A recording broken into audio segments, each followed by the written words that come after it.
안녕하세요. 책사랑방입니다. 오늘도 반갑습니다. 내 것이 아니면 모두 버려라. 알렌 코헨 지음. 인생에서 성공하기 위해서는 온전히 내어 맡기는 사람이 되어야만 한다. 아무런 약속도 예측도 없이 우주가 자신을 돌봐주리라는 사실만을 믿고 미지의 지역으로 모험을 떠나야 한다. 우리의 안전은 방어가 아닌 본질의 힘에 의해 보장받는다. 우리의 진정한 자아는 언제나 안전한 것이다. 어떤 선생은 내게 이렇게 말했다. 좋은 배우가 되기 위해서는 바보가 될 각오가 되어 있어야 한다. 이 원리는 삶의 모든 영역에 적용된다. 오직 스스로 바보가 될 각오가 되어 있는 사람만이 영웅이 될 수 있다. 타로 카드에서 바보의 카드는 낭떠러지를 휘파람을 불면서 쾌활하게 걸어오는 젊은이의 모습을 보여준다. 타로 카드에서 그 카드가 최고의 카드인지 아니면 최악의 카드인지는 쉽게 얘기할 수 없다. 어찌 보면 그것은 양자의 성격을 모두 지니고 있다. 임박한 위험의 징조에 주의를 기울이지 않는 것은 분명 어리석음을 나타낸다.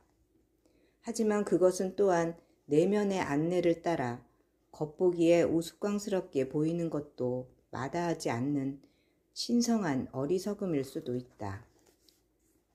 역사상 위대한 변화를 일으킨 인물들은 대부분 당대에는 바보로 손가락질 받았다.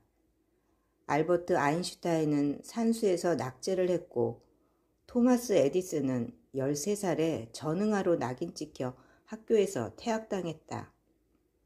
그들을 부정적으로 판단한 사람들은 꿈에도 상상할 수 없겠지만 그들 걸출한 천재들은 분명 보통 사람들과는 다른 삶의 북소리에 따라 전진했던 것이다. 그들이 주류에 편승하지 못한 것은 오히려 인류에게 축복이었다. 만일 모든 사람이 주류를 따른다면 그 주류는 항상 변함이 없을 것이며 세상은 결코 진보할 수 없었으리라. 하지만 고맙게도 소수의 선각자들은 다른 사람들과 틀리게 생각했고 남들이 걸어보지 않은 길을 탐험하고자 하는 탐구심과 기회를 갖고 있었다. 세상을, 아니 최소한 나만의 세상을 더 좋은 곳으로 만들기 위해서는 용기가 필요한 법이다. 수많은 영감 어린 삶의 원리들을 간단한 우화로 표현해 놓은 멋진 책이 있다. 로버트 피셔가 지은 녹슨 갑옷의 기사를 보면 강철 갑옷 뒤에 숨은 채 그곳에서 빠져나올 줄을 모르는 어떤 기사의 얘기가 나온다. 그 기사는 자신이 갑옷 속에 갇혀 있다는 사실도 깨닫지 못한 채 성전을 버린답시고 사방으로 돌진하는 데 여념이 없었다. 그러다 처자식마저 그에게 실망하고 그의 곁을 떠나버리고 그는 찢겨진 가슴을 움켜잡은 채 진리를 찾기 위해 길을 떠났다. 그는 자기 자신을 직시하고 가슴을 열어 자신의 갑옷을 내버릴 수 있는 지혜와 힘을 얻어야 했다. 여행의 어느 시점에서 기사는 거대한 바위에 가로막혀 더 이상 길을 갈 수 없게 된다. 그것은 도저히 돌아가거나 넘어갈 수 있는 것이 아니었다. 기사가 바위를 살펴보니 거기엔 다음과 같은 글귀가 써 있었다. 아는 것에 매달려 있는 한 미제의 것을 알 수 없다. 바위는 기사가 기존의 친숙한 영역에 매달려 있음을 상징하고 있었다. 그가 이제껏 품어온 자아, 신념, 판단들이 이젠 진리의 정상에 오르는데 장애물로 작용했던 것이다. 기사는 진정으로 자유로워지고 싶다면 익숙한 세계를 내버리고 미지의 세계를 포용해야 한다는 사실을 깨달았다. 결국 그가 이미 알고 있는 세계를 포기하기로 결정했을 때 바위 너머로 순간 이동되었다. 자신의 고정관념에 매달려 있는 한 참된 운명을 실현할 수 없다. 모든 모험은 우리를 이중으로 파워업 시킨다는 사실을 명심하라. 첫 번째 파워업은 그 모험에 헌신할 때 일어나며 두 번째 파워업은 그것을 내버릴 때 일어난다. 정체는 결코 살아있는 것이 아니다. 모든 것을 다 알았다는 생각은 더 많은 배움을 가로막는 장애물일 뿐이다.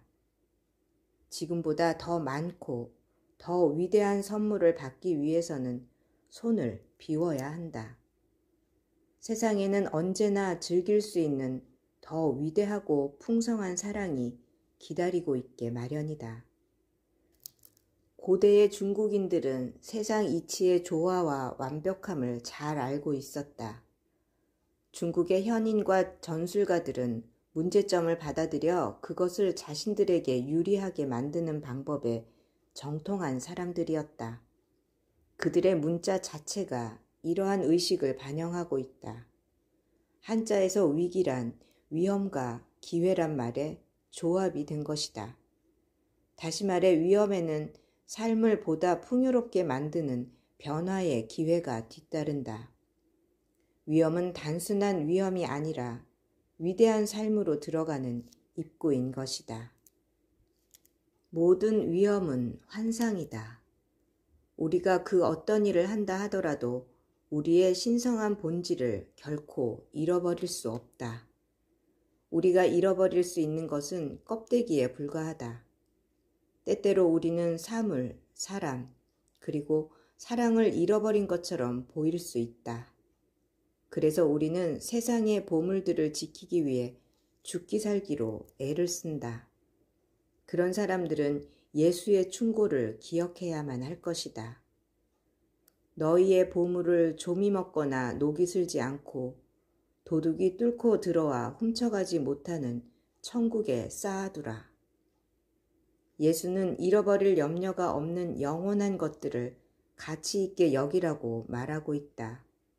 그 누구도 우리에게서 우주의 선물을 뺏어갈 수 없다. 사랑, 기쁨, 감사는 영원한 천국의 보물이며 우리의 일부분이다. 우리는 어디에 있든 무슨 일이 일어나든 그 모든 선물을 즐길 수 있다. 우리가 잃어버릴 수 있는 가장 귀중한 것은 바로 평화의 체험이다. 두려움이 있는 곳에선 평화가 사라지게 마련이다. 그리고 이 세상의 것은 우리의 내적인 기쁨에 비하면 아무런 가치도 지닐 수 없다. 뭔가를 잃어버릴까봐 걱정한다면 우리는 이미 엄청난 것을 잃어버린 셈이다. 그래서 난 근심 걱정이 고개를 쳐들 때마다 이렇게 생각하곤 한다. 지금도 내 선택에 따라 얼마든지 행복해질 수 있다. 현재 속에 충만하게 살 때 우리는 삶의 힘을 되찾게 된다. 예수는 나는 너희의 삶을 더욱 풍성하게 만들기 위해 왔다고 말했다. 풍성하지 못한 삶을 떠나지 않는 한 풍성한 삶을 즐길 수 없다. 현재 가진 것이 좋다 하더라도 자신이 그보다 더 좋은 것을 가질 수 있음을 기억하라. 마음의 평화와 완벽한 건강, 그리고 만족스러운 관계를 즐기는 것은 우리의 숙명이요 진리다. 이보다 못한 삶을 살고 있다면 진정으로 살고 있는 게 아니다. 부당한 현실과 타협했기 때문이다. 그러니 결코 현실에 안주하지 말고 나아가라. 사랑보다 못한 것에는 끝까지 도전하라. 더욱 위대한 힘과 비전을 요구하라. 두려움과 고통을 희생하여 사랑과 힘을 얻어라. 산 정상에 눈을 돌리고 그곳에 도달하기 전까지 결코 멈추지 말라. 들어주셔서 감사합니다. 사랑합니다. 축복합니다. 오늘도 제가 당신을 응원합니다.